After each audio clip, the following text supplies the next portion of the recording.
அனைவருக்கும் இனிய காலை வணக்கம். இன்றைக்கி கெட்டி தேங்காய் சட்னியை உடனடியாக எப்படி அரைக்கலாம் அப்படிங்கிறத பற்றி தான் இந்த வீடியோவில் பார்க்க போகிறோம்.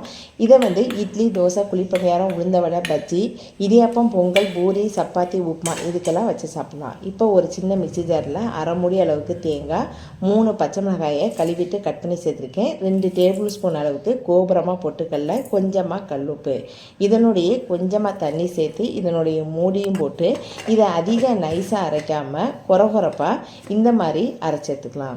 இப்போ இதையெல்லாம் ஒரு சின்ன பவுலுக்கு ஷிஃப்ட் பண்ணியாச்சு. இதை அதிகமாக தண்ணி ஊற்றி அலசி ஊற்றக்கூடாது. ஒரு 1/4 டம்ளர் அளவுக்கு தண்ணி சேர்த்து இதை அலசி ஊற்றிக்கலாம்.